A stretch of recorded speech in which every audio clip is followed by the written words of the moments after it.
ಓಂ ಗುರುದೇವ ನಮಃ. ಮಾನ್ಯ ಬಂಧುಗಳೇ ನಮಸ್ಕಾರ. ವಾಸ್ತು ಬೈ ಅಶೋಕ್ ರಾವ್, ವಾಸ್ತು ತಜ್ಞರು. ಈ ದಿನದಲ್ಲಿ ಒಂದು ಸಂಚಿಕೆ ಅಂದ್ರೆ 8 ಆಯಗಳಲ್ಲಿ 4 ಉತ್ತಮ ಆಯ, 4 ಮಧ್ಯಮ ಆಯ. ಆ ಮಧ್ಯಮ ಆಯದಲ್ಲಿ ಏನೇನು ಫಲಗಳು, ಉತ್ತಮ ಆಯದಲ್ಲಿ ಏನೇನು ಫಲಗಳು, ಉತ್ತಮ ಆಯಕ್ಕೂ ಮಧ್ಯಮ ಆಯಕ್ಕೂ ಏನೇನು ಡಿಫ್ರೆಂಟ್ ಏನಿದೆ, ಉತ್ತಮ ಆಯಗಳಿಗೆ ಗ್ರಹಾಧಿಪತಿಗಳಿದ್ದಾರೆ, ಮಧ್ಯಮ ಆಯಗಳಿಗೆ ಯಾವುದೇ ಗ್ರಹಾಧಿಪತಿಗಳು ಇರೋದಿಲ್ಲ. ಈ ಮಧ್ಯಮ ಆಯದಲ್ಲಿ ಮನೆಯನ್ನು ಕಟ್ಟಿದವರು ಯಾವಾಗಲೂ ಬಡತನದಲ್ಲಿ ಬದುಕನ್ನು ನಡೆಸ್ತಾ ಇರ್ತಾರೆ. ಹಾಗಿದ್ದಾಗ ಆ ಆಯದ ಬಗ್ಗೆ ತಿಳಿದುಕೊಳ್ಳೋಣ. ನೀವೆಲ್ಲರೂ ಆರೋಗ್ಯ ಚೆನ್ನಾಗಿ ಕಾಪಾಡಿಕೊಳ್ಳಿ, ಸಮಯಕ್ಕೆ ಸರಿಯಾಗಿ ಊಟವನ್ನು ಮಾಡಿ, ನೀರು ಕುಡಿಯಿರಿ, ನಿದ್ರೆ ಮಾಡಿ, ಹ್ಯಾಪಿಯಾಗಿರಿ ಅಂತ ಹೇಳ್ತಾ ಈಗ ಕಾರ್ಯಕ್ರಮವನ್ನು ಸ್ಟಾರ್ಟ್ ಮಾಡೋಣ.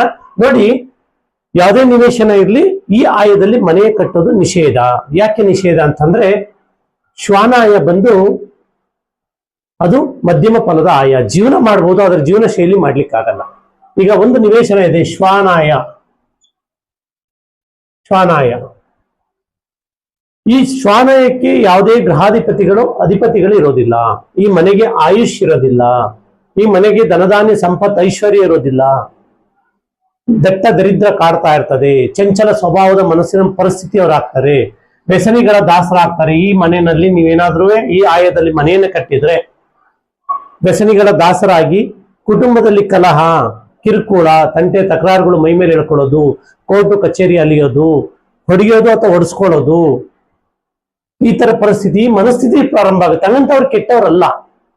ಆ ವಾಸ ಮಾಡುವಂತ ಮನೆಯಲ್ಲಿ ಇಂಥ ದೋಷಗಳಿದ್ದಾಗ ಅವ್ರ ಮನೋಶಕ್ತಿ, ಅವ್ರಿಗೇನೋ ಬದಲಾಗ್ಬೇಕು ಅಂತ ಆಸೆ ಇರ್ತದೆ ಪಾಪ, ಆದ್ರೆ ಅವ್ರಿಗೆ ಆಗ್ತಾ ಇರೋಲ್ಲ. ಅದಕ್ಕೆ ನಾವೇನ್ ಹೇಳ್ತೀವಿ, ಶ್ವಾನಾಯದಲ್ಲಿ ಮನೆಯನ್ನ ಕಟ್ಲಿಕ್ಕೆ ಹೋಗ್ಬೇಡಿ. ಮಾನವರು ಬದುಕಲಿಕ್ಕೆ ಯೋಗ್ಯವಾದಂತ ಆಯ ಅಲ್ಲ.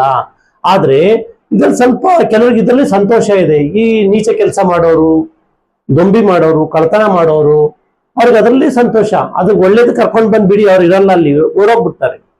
ಯಾಕೆ? ಅಂತ ಮನೆಯಲ್ಲಿ ವಾಸ ಮಾಡ್ತಿರ್ತಾರೆ. ಬೇರೆಯವ್ರಿಗೆ ಕಿರುಕುಳ ಕೊಡುವಂತ ಮನೆ, ಒಂದು ಸ್ವಭಾವದವರಾಗಿರ್ತಾರೆ ಆ ಮನುಷ್ಯ. ಆ ಒಂದು ಹೆಣ್ಣಿರ್ಬೋದು ಅಥವಾ ಗಂಡಿರ್ಬೋದು, ಗಂಡ ಹೆಂಡತಿ ಇಬ್ರು ದಟ್ಟ ದರಿದ್ರ ಜೀವನವನ್ನ ಮಾಡ್ತಿರ್ತಾರೆ. ಮಕ್ಕಳಿಗೆ ಒಂದು ಭವಿಷ್ಯ ಕಟ್ಕೊಳ್ಬೇಕು ಅಂತ ಅನ್ಸೋದೇ ಇಲ್ಲ. ಅಲ್ಲಿ ತಂದೆ ಇಲ್ಲಿ ತಿಂದೆ. ನೋಡಿ, ಎಷ್ಟೋ ಜನ ಕುಡಿದು ಬಾರ್ ಮುಂದೆ ಬಿದ್ದಿರ್ತಾರೆ.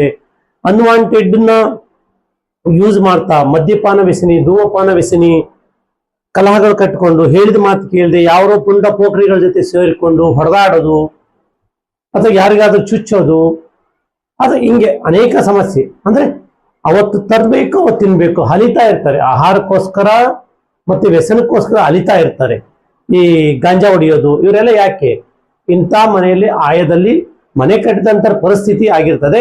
ಅದ್ರ ಜೊತೆಗೆ ಗತ ಜನ್ಮದ ಕರ್ಮವನ್ನು ಈ ಜನ್ಮದಲ್ಲಿ ಆಗುತ್ತೆ. ಆದ್ರೆ ಗತ ಜನ್ಮದಲ್ಲಿ ಏನೇ ಕರ್ಮ ಇರಲಿ, ಈ ಜನ್ಮದಲ್ಲಿ ನಾವು ಸರಿ ಮಾಡ್ಕೊಳ್ಬಹುದು. ಹಾಗೆ ಹೇಳ್ತಾ ನೋಡಿ, ಈ ಆಯ ಮನೆ ಕಟ್ಟಿದಿರಿ ಅಂತ ಇಟ್ಕೊಳ್ಳಿ. ಆದ್ರೆ ಹಣವನ್ನ ಯಾವುದೋ ರೂಪದಲ್ಲಿ ತರ್ತಾರೆ. ಅವರು ಕಳ್ತನ ಮಾಡಿ ಆಗ್ಲಿ, ಸುಳ್ಳೆಳೆ ಆಗ್ಲಿ ತರ್ತಾರೆ. ಅವತ್ತಿನ ಒಂದು ನೆಸೆಸಿಟಿಗಳನ್ನು ತೀರಿಸ್ಕೊಳ್ತಾರೆ. ಬಟ್ ಯಾವತ್ತೂ ಇವತ್ತು ಹಣ ಉಳಿಯಲ್ಲ, ಧನಧಾನ್ಯ ಸಂಪತ್ತು ಉಳಿಯಲ್ಲ, ಇವರೇನು ಗಳಿಸ್ಲಿಕ್ಕೆ ಆಗಲ್ಲ. ಮನೆಯಲ್ಲಿ ನೆಮ್ಮದಿ ಇರಲ್ಲ, ಅಶಾಂತಿಯನ್ನ ಕಾಡ್ತಾ ಇರ್ತದೆ. ಮಕ್ಕಳಿಗೆ ಉತ್ತಮವಾದಂತ ಭವಿಷ್ಯವನ್ನು ಕಲ್ಪಿಸುವುದಿಲ್ಲ. ಹಾಗಿದ್ದಾಗ ಯಾಕೆ ಈ ವಿಶೇಷ ಸಂಚಿಕೆಯಲ್ಲಿ ಹೇಳ್ತಾ ಇದ್ದೀನಿ ಅಂದ್ರೆ, ಎಷ್ಟೋ ಸಮಯ ಹೆತ್ತು ತಂದೆ ತಾಯಿ ನನ್ನ ಮಕ್ಕಳು ಆಗಾಗ್ಬೇಕು, ಈಗಾಗ್ಬೇಕು, ಒಳ್ಳೆಯವನಾಗ್ಬೇಕು ಅಂತ ಆಸೆ ಪಡ್ತಿರ್ತಾರೆ. ಅದು ತಂದೆ ತಾಯಿ ತಪ್ಪು ಇರ್ಬೋದು, ಇಲ್ಲ ಅಂತ ಹೇಳಲ್ಲ. ಯಾಕೆಂದ್ರೆ ಅವರೊಂದು ಮನೆಯನ್ನು, ಯಾವುದೇ ಒಂದು ಮನೆ ಕಟ್ಟಬೇಕಾದ್ರೆ ಸರಿಯಾದ ವಾಸ್ತು ತಜ್ಞರ ಸಲಹೆ ತೆಗೆದುಕೊಂಡು ಮನೆಯನ್ನು ಕಟ್ಟಿ ಪರಿಪೂರ್ಣವಾದ ಸುಖಗಳನ್ನು ಅನುಭವಿಸ್ಬೋದು. ಯಾಕೆಂದ್ರೆ ಎಲ್ಲಾ ಪಂಚಭೂತಗಳ ಸುಖಗಳನ್ನು ಅನುಭವಿಸ್ಲಿಕ್ಕೆ ನಾವೆಲ್ಲ ಯೋಗ್ಯರು. ಆದ್ರೆ ನಾವು ನಮ್ಮ ಮನಸ್ಸನ್ನ ಹತೋಟಿಯಲ್ಲಿ ಇಟ್ಕೊಳ್ಳದೆ ಯಾವುದೋ ಮನಸ್ಸಿಗೆ ಬಂದಂತ ಒಂದು ಮನೆಯನ್ನು ಕಟ್ಕೊಂಡು ನಾವು ಬಡತನವನ್ನ, ದರಿದ್ರತೆ ಜೀವನವನ್ನ ಮಾಡ್ತಿರ್ತೀವಿ. ಹಾಗಿದ್ದಾಗ ಇಲ್ಲಿ ಮಕ್ಕಳು ಒಂದೊಂದು ಟೈಮಲ್ಲಿ ಯಾರಿಗೂ ಏನೋ ಒಂದು ತಪ್ಪು ಮಾಡಿ ಜೈಲು ವಾಸವನ್ನು ಅನುಭವಿಸ್ತಾರೆ. ಆಗ ಪಾಪ ತಂದೆ ತಾಯಿಗಳು ನೆಮ್ಮದಿಯಾಗಿರಕ್ಕಾಗಲ್ಲ. ಅಥವಾ ಕಟ್ಕೊಂಡು ಹೆಂಡತಿಯನ್ನ ಬಿಟ್ಟು ಮತ್ತೆ ಯಾರ ಜೊತೆನೋ ಓಡೋಗೋದು, ಅಥವಾ ಏನೋ ಒಂದು ಸಮಸ್ಯೆ ಹೀಗೆ ಅಂತ ಹೇಳಲಿಕ್ಕಾಗಲ್ಲ. ಅಲ್ಲಿ ಅವ್ರ ಮನಸ್ಸು ಯಾವಾಗಲೂ ಚಂಚಲ ಮನಸ್ಸು, ಬದುಕೊಂದು ರೀತಿ ನಾಯಿಯ ಪಾಡಾಗುತ್ತೆ. ಹಾಗಾಗಿ ಶ್ವಾನಾಯಕ್ಕೆ ಹೊಂದಿಸಿದ್ದಾರೆ ಈ ಆಯವನ್ನ. ಗ್ರಹಾಧಿಪತಿಗಳಂತೂ ಮೊದಲೇ ಇರೋದಿಲ್ಲ. ಹೇಗ್ ಬೇಕಾಗೆ ಕೊಳಚೆ ಪ್ರದೇಶದಲ್ಲಿ ಜೀವನ ಮಾಡ್ತಿರ್ತಾರೆ, ಸ್ಲಮ್ ಅಲ್ಲಿ ಜೀವನ ಮಾಡುವಂತ ಪರಿಸ್ಥಿತಿ ಬಂದಿರ್ತದೆ. ಅವ್ರಿಗೆ ಮುಂದೆ ಹೇಗೆ ಸಕ್ಸಸ್ ಆಗ್ಬೇಕು ಅದು ಆ ಯೋಚನೆನೇ ಅವ್ರಿಗೆ ಇರೋದಿಲ್ಲ. ಹಾಗಂತ ಅವ್ರು ತಪ್ಪಲ್ಲ. ಅವ್ರು ವಾಸ ಮಾಡುವಂತ ಮನೆ, ಅವ್ರ ಮನೆ ಕಟ್ಟುವಂತ ಆಯ, ಕೆಲವೊಂದು ಟೈಮಲ್ಲಿ ಆಯಕ್ಕೆ ಪ್ರಾಮುಖ್ಯತೆ ಕೊಂಡು ಬೆಳೆಸ್ಕೊಂಡಿರ್ತಾರೆ, ಅಥವಾ ಈ ತರ ಭಾಗಗಳನ್ನು ಕಟ್ ಮಾಡಿರ್ತಾರೆ, ಅಥವಾ ಈ ತರ ಭಾಗಗಳನ್ನು ಆಗ್ನೇಯ ಭಾಗಗಳು ಬೆಳೆಸ್ಕೊಂಡು ಜೈಲಿಗೆ ಹೋಗ್ತಾರೆ. ಇಲ್ಲ ಉತ್ತರ ವಾಯುದಲ್ಲಿ ಬೆಳೆಸ್ಕೊಂಡು ಕಲಹ, ಗಂಡ ಹೆಂಡತಿ ಮಧ್ಯೆ ಸಮಸ್ಯೆ ಸ್ಟಾರ್ಟ್ ಆಗಿರ್ತದೆ. ದಕ್ಷಿಣ ನೈಋತ್ಯದಲ್ಲಿ ಬೆಳೆಸ್ಕೊಂಡು ರೋಗ ರುಜಿನ ಗೂಡಾಗಿರ್ತದೆ. ಮುಂದೆ ಒಂದು ದಿವಸ ಸಮಾಜಕ್ಕೆ ಮಾದರಿಯಾಗಬೇಕಾದಂತ ವ್ಯಕ್ತಿ ಸಮಾಜ ಘಾತಕರಾಗ್ತಾರೆ. ಯಾರನ್ನು ನಮ್ಮ ಮಕ್ಕಳು ಸಮಾಜ ಘಾತಕರಾಗ್ಲಿ ಅಂತ ಯಾರು ಆಸೆ ಪಡೋದಿಲ್ಲ. ಆದ್ರೆ ಈ ವಾಸ ಮಾಡುವಂತ ಮನೆಯಲ್ಲಿ ಸಮಸ್ಯೆಗಳಿದ್ದಾಗ ಅಥವಾ ಆಯದಲ್ಲಿ ಸಮಸ್ಯೆಗಳಿದ್ದಾಗ, ದಿಕ್ಕುಗಳಿಗೆ ಅನುಗುಣವಾಗಿ ಸಮಸ್ಯೆ ನೋಡಿ, ದಿಕ್ಕು ಇಂಪಾರ್ಟೆಂಟ್ ಆಗುತ್ತೆ. ನಾವು ದಿಕ್ಕಿಗೆ ಅನುಗುಣವಾಗಿ ಮನೆ ಕಟ್ಟಲಿಲ್ಲ ಅಂದ್ರೆ ನಮ್ಮ ನಡಿಗೆ ಏನಿದೆಯಲ್ಲ ಅದು ನಮ್ಮ ನಡತೆಯನ್ನ ಚೇಂಜ್ ಮಾಡುತ್ತೆ. ಪೂರ್ವಾಗ್ನೇಯವನ್ನು ನೋಡೋ ರೀತಿ ಮನೆಯನ್ನು ಕಟ್ಟೋದಲ್ಲ. ಪೂರ್ವಾಗ್ನೇಯ ಮನೆ ಕಟ್ಟಿದಾಗ ಕೋಪ, ದ್ವೇಷ, ಅಸೂಯೆ, ಅಹಂಕಾರ ಉದ್ಭವಿಸ್ತದೆ. ಈ ಉತ್ತರ ವಾಯುದ ದಿಕ್ಕಿಗೆ ಮನೆಯನ್ನು ನೋಡೋ ರೀತಿಯನ್ನು ಕಟ್ಟಿಕೊಂಡಾಗ ಕಲಹಗಳು ಪ್ರಾರಂಭ ಆಗುತ್ತೆ. ಇದು ನಿಮಗೆ ಅನಾರೋಗ್ಯ ತಂದು ಕೊಡ್ತದೆ. ದಕ್ಷಿಣ ನೈಋತ್ಯ ಹಾಗೆ ಹಲವು ಸಮಸ್ಯೆಗಳು ಹೆದರಿಸಬೇಕಾದಂತ ಪರಿಸ್ಥಿತಿ ಬರ್ತದೆ. ಹಾಗಿದ್ದಾಗ ದಯಮಾಡಿ ಇಂಥ ಆಯದಲ್ಲಿ ಮನೆಯನ್ನ ಕಟ್ಟಲಿಕ್ಕೆ ಹೋಗ್ಬೇಡಿ ಅಂತ ನಿಮ್ಮಲ್ಲಿ ರಿಕ್ವೆಸ್ಟ್ ಮಾಡ್ತೀವಿ. ಯಾಕೆ ಹೇಳಿ, ಪ್ರತಿಯೊಬ್ಬರಿಗೂ ಸುಖವಾದ ಜೀವನವನ್ನು ನೋಡ್ಬೇಕು, ಬದುಕಬೇಕು. ನೀವು ಗಳಿಸಿದ್ದನ್ನ ಟೇಷನ್ ನೋಡಿ. ನಾನು ಇನ್ನೊಂದು ಮಾತು ಹೇಳ್ಬಿಡ್ತೀನಿ. ನೀವು ಗಳಿಸಿದಂತ ಸಂಪತ್ತು ಅದಿಷ್ಟೇ ಇರಲಿ, ಸಾವಿರಾರು ಕೋಟಿ ಗಳಿಸ್ತೀರಿ ಅಂತ ನಾನು ಹೇಳಲ್ಲ. ಆದ್ರೆ ನೀವು ಶ್ರಮದ ಹಣ, ನಿಮ್ಮ ಬೆವರಿನ ಹಣ ಸ್ಟೇಷನ್ಗೆ ಹೋಗ್ಬಾರ್ದು, ಕೋರ್ಟು ಕಚೇರಿಗೆ ಹೋಗ್ಬಾರ್ದು, ಮತ್ತೆ XYZ ಗೆ ಹೋಗ್ಬಾರ್ದು, ಮದ್ಯಪಾನ ಧೂಮಪಾನಕ್ಕೆ ಹೋಗ್ಬಾರ್ದು, ಅಥವಾ ಈ ರೋಗ ರುಜಿನಗಳು ಬಂದು ದೇಹದ ಅಂಗಾಂಗಗಳನ್ನ ಕುಯಿಸ್ಕೊಳ್ಳಂತ ಲೆವೆಲ್ಗೆ ಹೋಗ್ಬಾರ್ದು, ದೇಹದ ಕಾಲು ಏನೋ ಒಂದು ಅಂಗಾಂಗ ಕಟ್ ಮಾಡಿಸ್ಕೊಳ್ಳಂತ ಲೆವೆಲ್ಗೆ ಹೋಗ್ಬಾರ್ದು. ಯಾಕೆ ಎಷ್ಟೋ ಜನ ಹೆಣ್ಮಕ್ಳು ನಾನು ತುಂಬಾ ಗಮನಿಸಿದ್ದೀನಿ, ಅವರಿಗೆ ಗರ್ಭಕೋಶ ರಿಮೂವ್ ಮಾಡ್ಕೊಳ್ತಾ ಇದ್ದಾರೆ. ಯಾಕಿರ್ಬೋದು? ಏನೋ ಒಂದು ಆರೋಗ್ಯದಲ್ಲಿ ಸಮಸ್ಯೆ ಬಂದಿರ್ತದೆ. ಆರೋಗ್ಯಕ್ಕೆ ಸಮಸ್ಯೆ ಸೊಲ್ಯೂಷನ್ ಹುಡುಕ್ಬೇಕು, ಅಂಗಾಂಗವನ್ನು ತೆಗೆಯೋದಲ್ಲ. ಒಂದು ಸಲ ಅಂಗಾಂಗ ಹೋಯ್ತು ಅಂದ್ರೆ ಮತ್ತೆ ಅದನ್ನ ನಾವು ಪಡ್ಕೊಳ್ಳಿಕ್ಕೆ ಆಗಲ್ಲ. ಯಾಕೆಂದ್ರೆ ಅದು ಭಗವಂತನ ಗಿಫ್ಟ್, ಗಾಡ್ ಗಿಫ್ಟ್ ಅದು. ಮತ್ತೆ ಕೆಲವೊಂದು ಟೈಮಲ್ಲಿ ಶ್ರಮ ಪಟ್ಟು ಜೀವನ ಮಾಡಬೇಕಾಗುತ್ತೆ. ಯಾಕಪ್ಪ ಹುಟ್ಟಿದೆ ಅನ್ನೋ ಪರಿಸ್ಥಿತಿಯನ್ನ ಯೋಚನೆ ಮಾಡ್ತಿರ್ತಾರೆ. ಆದ್ರೆ ಅವ್ರ ಮನೋಶಕ್ತಿ ಚಂಚಲವಾಗಿರ್ತದೆ. ಚಂಚಲ ಸ್ವಭಾವದಂತ ಆಯ ಇದು. ಈ ಆಯದಲ್ಲಿ ಮನೆಯನ್ನ ಕಟ್ಟಲಿಕ್ಕೆ ದಯಮಾಡಿ ಹೋಗ್ಬೇಡಿ. ಈಗ ಯಾರ್ಯಾರು ಏನೇನು ಅನುಭವಿಸ್ತಿದಿರಲ್ಲ, ಇನ್ನೂ ಇವತ್ತು ಅವಕಾಶ ಇದೆ. ಅಂತ ಪರಿಸ್ಥಿತಿ ಇದ್ದಾಗ ಅಂತ ಮನೆಗಳಿದ್ರೆ ತೊರೆದು ಬಂದ್ಬಿಡಿ, ಅಂತ ಮನೆಗಳು ಬಿಟ್ಟು ಬಿಡಿ. ನಿಮ್ಗೇನು ನಷ್ಟ ಆಗ್ಬೋದು. ಚಿಕ್ಕದಾಗಿ ಮನೆ ಕಟ್ಟಿದ್ರೆ ಹೊಡೆದು ಬಿಸಾಕಿ ಒಳ್ಳೆ ಆಯದಲ್ಲಿ ಮನೆ ಕಟ್ಕೊಳ್ಳಿ. ನಿಮ್ಮಿಂದ ಹಿಂದೆ ಏನೋ ತಪ್ಪಾಗಿ ಹೋಗಿದೆ. ಇವತ್ತು ಜೈಲಲ್ಲಿ ಕುತ್ಕೊಂಡಿದ್ದಾರಲ್ಲ, ಅವರ ಮನಸ್ಸು ಚಂಚಲವಾಗಿ ಕೋಪಕ್ಕೆ ಕತ್ತಿಯನ್ನ ಕೊಟ್ಟು ಏನೋ ಮಾಡಿದಾಗ ಇವತ್ತು ಜೈಲಿನಲ್ಲಿ ಹೋಗಿ ಸಫರ್ ಪಡ್ತಾ ಇದ್ದಾರೆ.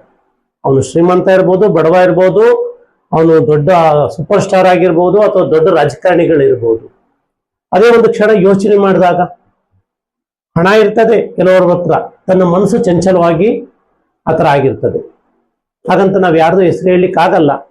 ಎಲ್ಲರೂ ದೊಡ್ಡವರು ಇದ್ದಾರೆ, ವಿದ್ಯಾವಂತರು ಜೈಲು ಸೇರಿದ್ದಾರೆ, ದಡ್ರು ಸೇರಿದ್ದಾರೆ, ನೇಮು ಫೇಮ್ ಮಾಡಿದವರು ಸಹ ಸೇರಿದ್ದಾರೆ, ಇಲ್ಲ ಅಂತ ಹೇಳಕ್ಕಾಗಲ್ಲ. ಹಾಗಿದ್ದಾಗ ಇಂಥ ಆಯದಲ್ಲಿ ಮನೆ ಬೇಡ. ನಿಮಗೆ ಸೂಕ್ತವಾದಂತ ಸಲಹೆ ಬೇಕಾ? ನಮ್ಮನ್ನು ಸಂಪರ್ಕ ಮಾಡಿ. ನಾನು ಹಿಂದೆನೇ ಹೇಳಿದ್ದೀನಿ, ಹೇಳ್ಕೊಡ್ಲಿಕ್ಕೆ ನಾವು ಕಾಸು ತಗೊಳ್ಳಲ್ಲ.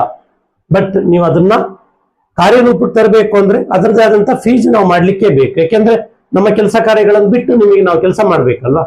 ಕೆಲಸ ಮಾಡಿದಕ್ಕೆ ನಾವು ಕೂಲಿಯನ್ನ ಕೇಳ್ತಾ ಇದ್ದೀವಿ ಅಷ್ಟೇ. ನಾವೇನು ಅಥವಾ ನಿಮ್ಮ ಹತ್ರ ಏನೋ ಅದನ್ನ ಮಾಡ್ಕೊಳ್ಳಿ ಇದನ್ನ ಮಾಡ್ಕೊಳ್ಳಿ ಸರಿ, ತಾತ್ಕಾಲಿಕ ಪರಿಹಾರ ಇದೆ. ಬಟ್ ತಾತ್ಕಾಲಿಕ ಪರಿಹಾರದಿಂದ ಏನೂ ಸಮಸ್ಯೆ ಆಗಲ್ಲ. ನಮಗೆ ಪರ್ಮನೆಂಟ್ ಸೊಲ್ಯೂಷನ್ ಬೇಕು. ಅಂದ್ರೆ ನಿಮಗೆ ವಂಶಾಭಿವೃದ್ಧಿ ಆಗ್ಬೇಕು, ಗಳಿಸಿದಂತ ಸಂಪತ್ತು ನಿಮ್ಮಲ್ಲಿ ಉಳಿಬೇಕು, ನಿಮ್ಮ ಪತಿ ಪತ್ನಿಯರ ಜೀವನ ಚೆನ್ನಾಗಿರ್ಬೇಕು, ನಿಮ್ಮ ಮಕ್ಕಳ ಭವಿಷ್ಯ ಚೆನ್ನಾಗಿರ್ಬೇಕು, ಸಮಾಜದಲ್ಲಿ ನಿಮಗೊಂದು ಸ್ಥಾನಮಾನ ಗೌರವ ಇರಬೇಕು.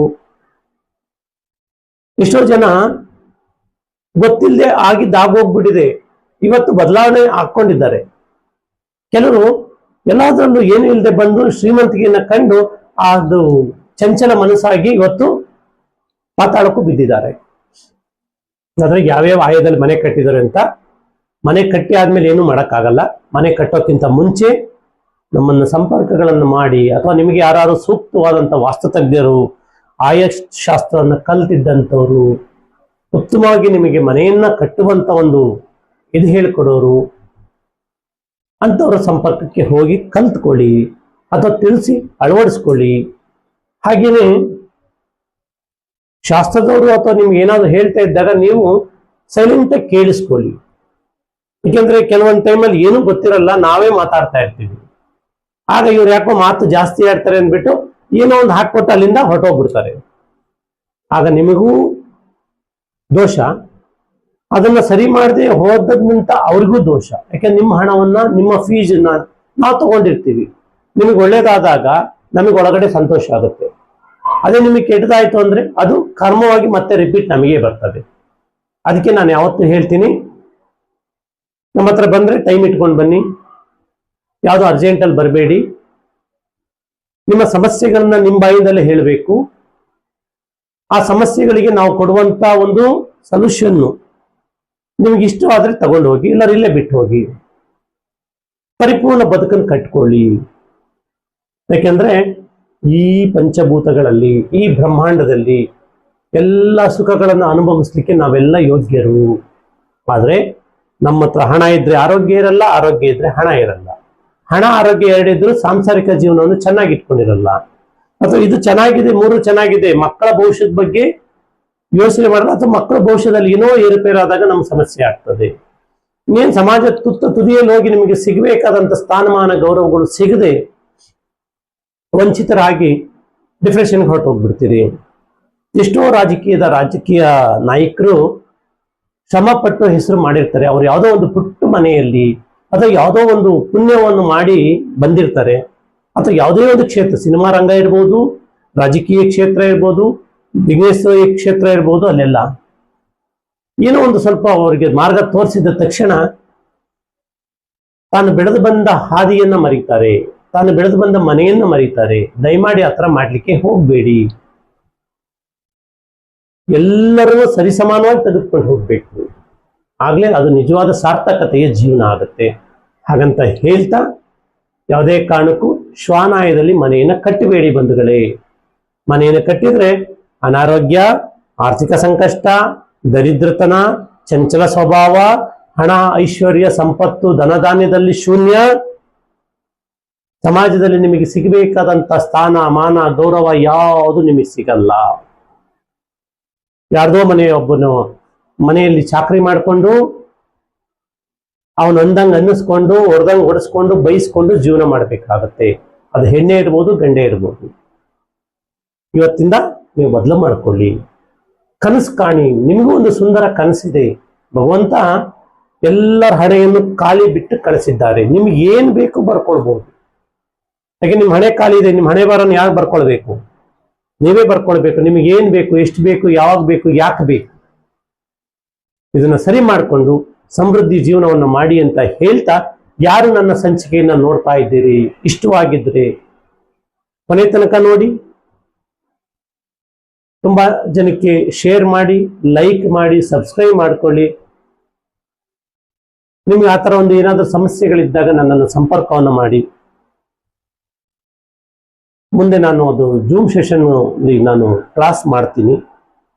ಮಾಡಿದಾಗ ನಿಮ್ಮ ಕೆಲವೊಂದು ಸಮಸ್ಯೆಗಳಿಗೆ ನಾವು ಎಷ್ಟು ನಮ್ಮಿಂದ ಪರಿಹಾರ ಕೊಡ್ಲಿಕ್ಕೆ ಆಗುತ್ತೋ ಅದನ್ನು ನಾನು ಸರಿ ಮಾಡಿ ಕೊಡ್ತೀನಿ. ಹಾಗೆ ನಿಮ್ಮ ತಂದೆ ತಾಯಿಯನ್ನ ಪ್ರೀತಿ ಗೌರವದಿಂದ ನೋಡ್ಕೊಳ್ಳಿ. ನಿಮ್ಮ ಸಂಗಾತಿಯನ್ನ ಅಥವಾ ನಿಮ್ಮ ಗಂಡನ ಹೆಂಡತಿಯನ್ನ ಗಂಡ, ಮಕ್ಕಳನ್ನ ಪ್ರೀತಿಯಿಂದ ನೋಡ್ಕೊಳ್ಳಿ. ಪಂಚಭೂತಗಳಿಗೆ ಗೌರವವನ್ನು ಕೊಡಿ. ನಮ್ಮ ಭೂಮಿಯನ್ನ ಮಲಿನ ಮಾಡಲಿಕ್ಕೆ ಹೋಗಬೇಡಿ, ನೀರನ್ನ ಮಲಿನ ಮಾಡಲಿಕ್ಕೆ ಹೋಗಬೇಡಿ. ಇನ್ನು ಪಂಚಭೂತಗಳಲ್ಲಿ ವಾಯುವನ್ನ, ಈಗ ಅದನ್ನು ನಾವು ಪಂಚಭೂತಗಳನ್ನ ಟೋಟಲ್ ಹೇಳ್ಬೇಕಂದ್ರೆ ಮಲಿನ ಮಾಡಲಿಕ್ಕೆ ಹೋಗಬೇಡಿ. ಅವರಿಗೆ ಗೌರವವನ್ನು ಕೊಡಿ. ನಿಮ್ಮ ಮನೆ ದೇವರು, ಕುಲದೇವರು, ನಿಮ್ಮ ವಂಶಸ್ಥರನ್ನ ನೆನಪಿಸ್ಕೊಳ್ಳಿ ಅಂತ ಹೇಳ್ತಾ ಎಲ್ಲರಿಗೂ ನಮಸ್ಕಾರ, ಧನ್ಯವಾದ.